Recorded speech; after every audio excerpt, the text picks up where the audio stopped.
So we're going to look at another proof by contraposition or by contrapositive. Example 2, prove by contrapositive for all a, b, and n in the reals. If ab is less than n, then a is less than square root of n, or b is less than square root of n. This lends itself to proof by contraposition. Let's see how. First, let's write the contrapositive of this statement. So we need to remember what the contrapositive of if P, then Q looks like.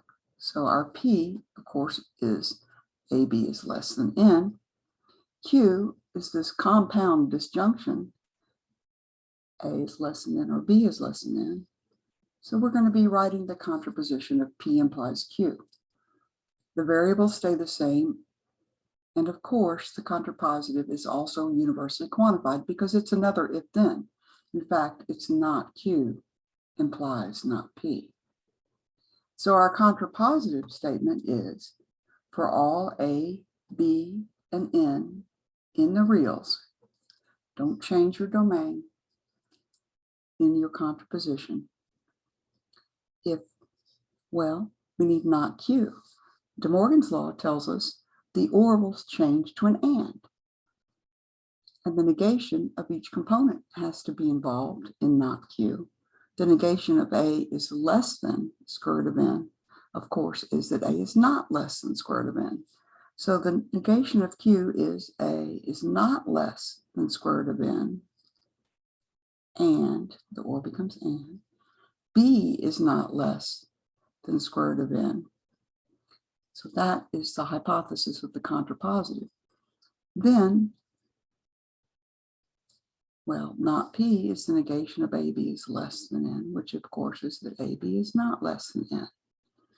Now, another way to write this that makes it more convenient as far as an argument is to change A is not less than square root of N to A is greater than or equal to square root of N.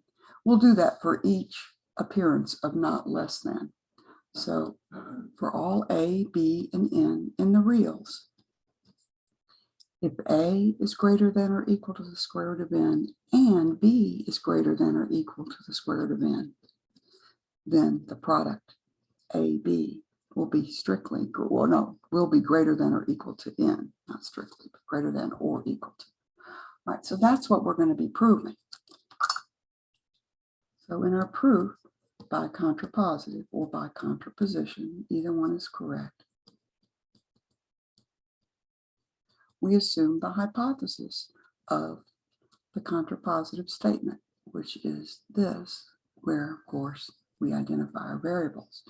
So assume A, B, and N are real, and we're going to assume A is greater than or equal to the square root of N, and B is greater than or equal to the square root of N. We wish to show AB is greater than or equal to N. So in this proof, we have to feel secure in our understanding of how inequalities work. We want to say something smart about A times B. So let's introduce AB into the conversation. Well, it's greater than or equal to the square root of N times the square root of N. But if you don't feel comfortable doing this in one fell swoop, let's do it in two parts. Certainly, if A is greater than or equal to the square root of N, then AB will be greater than or equal to the square root of N times B. And now, square root of N times B is greater than or equal to the square root of N times the square root of N, because B is greater than or equal to the square root of N.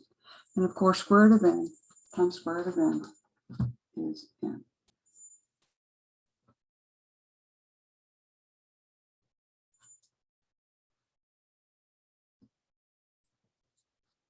So this allows us, since all of the inequalities are in the same direction, to say Therefore, AB is greater than or equal to N. You can always take the strictest inequality, and in this case, that's greater than or equal to.